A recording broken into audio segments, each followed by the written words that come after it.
Hi friends, welcome to my channel Sukanya's Home Kitchen. Cake খেতে আমরা ছোট বড় সবাই খুব পছন্দ করি আর বাড়িতেও কেক বানানো এখন খুবই ইজি ব্যাপার। তবে হঠাৎ করে ক্রিম কেক বানানোর ইচ্ছে হলে সেটা কিন্তু সম্ভব হয়ে ওঠে না, কারণ সব জায়গাতে হুইপড ক্রিম অ্যাভেলেবেল নয়। যদিও অনলাইনে পাওয়াই যায়, সেক্ষেত্রেও আমাদের কয়েকদিন ওয়েট করতে হয়।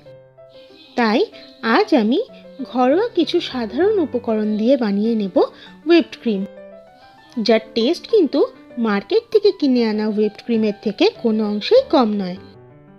এই ক্রিমটা তোমরা যখন ইচ্ছে বানিয়ে নিতে পারবে, কারণ এর প্রত্যেকটা জিনিসই আমাদের ঘরে ম্যাক্সিমাম থাকেই। আর আমি এটা কিভাবে বানাচ্ছি সেটা জানতে হলে কিন্তু অবশ্যই পুরো ভিডিওটা দেখতে হবে। ক্রিমটা কিভাবে সহজে বানিয়ে নেওয়া যাবে আর কিভাবে স্টোর করতে পারবে তার কিছু সিম্পল টিপস অ্যান্ড ট্রিক্সও তোমাদের সাথে শেয়ার করব। তাহলে চলো আর দেরি না করে শুরু করা যাক।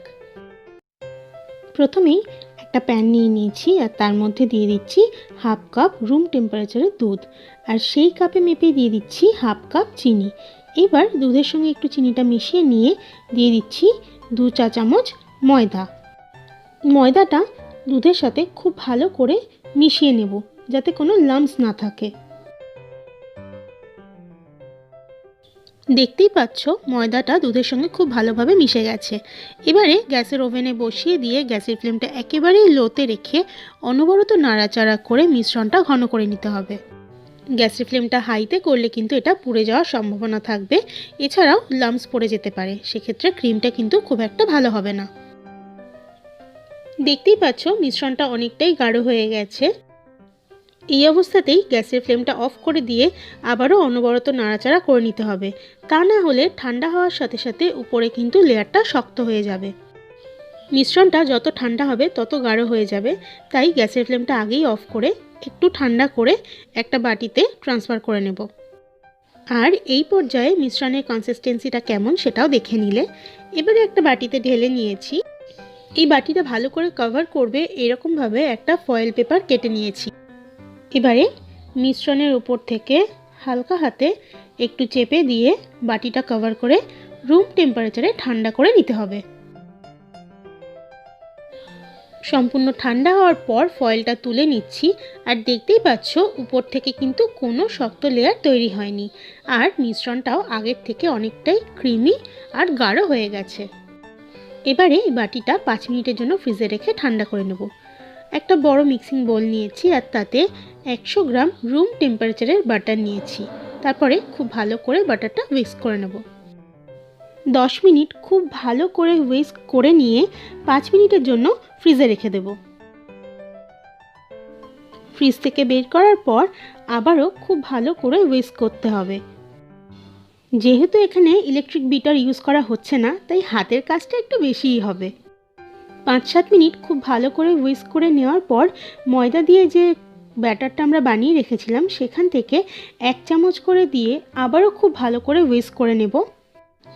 আর তার সাথেই দিয়ে দেব সামান্য ভ্যানিলা এসেন্স। তোমরা চাইলে এখানে অন্য কোনো এসেন্সও ইউজ করতে পারো। তারপরে আবারও খুব ভালো করে হুইস্ক করে নেব। কিছুক্ষণ হুইস্ক করে নেওয়ার পর আবারও একইভাবে 1-1.5 চামচ ব্যাটারটা দিয়ে দেব।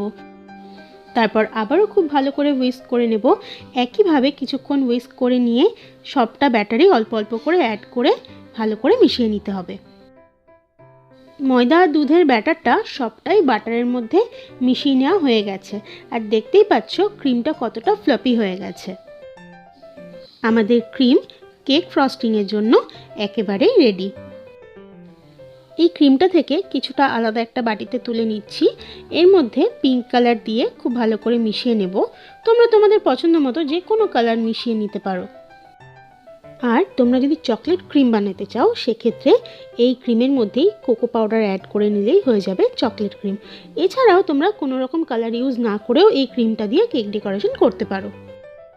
কালারটা ভালো করে মিশিয়ে নেওয়ার পর একটা পাইপিং ব্যাগের মধ্যে এই ক্রিমটা ট্রান্সফার করে নিচ্ছি। পাইপিং ব্যাগ না থাকলে যে কোনো প্লাস্টিকের ছোট ব্যাগের মধ্যে ক্রিমটা নিয়ে তোমরা ডেকোরেশন করতে পারো।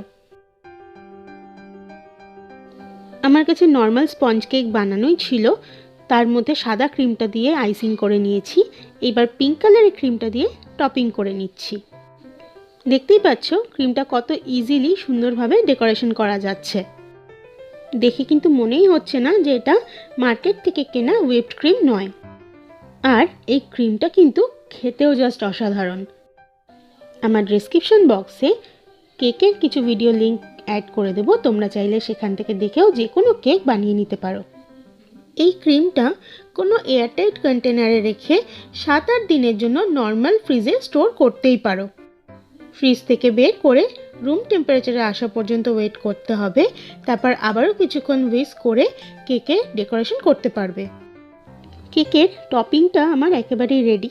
এবারে আমার কাছে একটা মিয়ামোরের কেকের বোর্ড ছিল, তার উপরে কেকটা তুলে নিচ্ছি আর তার সাইড দিয়ে কিছুটা ডেকোরেশন করে দিচ্ছি। তোমাদের কোনো স্পেশাল দিনকে আরও একটু স্পেশাল করে তোলার জন্য এইভাবে একবার ট্রাই করতেই পারো। আর কেমন লাগলো আমায় কমেন্টসে জানিও। রেসিপিটা ভালো লাগলে ভিডিওতে লাইক আর শেয়ার করে দিও। আর আমার চ্যানেলে নতুন হলে প্লিজ চ্যানেলটা সাবস্ক্রাইব করে দিও আর পাশে থাকা বেল আইকনটাও ক্লিক করে দিও, যাতে আমার পরবর্তী আপডেটসের নোটিফিকেশন সবার আগে তোমার কাছে পৌঁছে যায়। সবাই খুব ভালো থেকো আর সম্পূর্ণ ভিডিওটা দেখার জন্য থ্যাংক ইউ সো মাচ।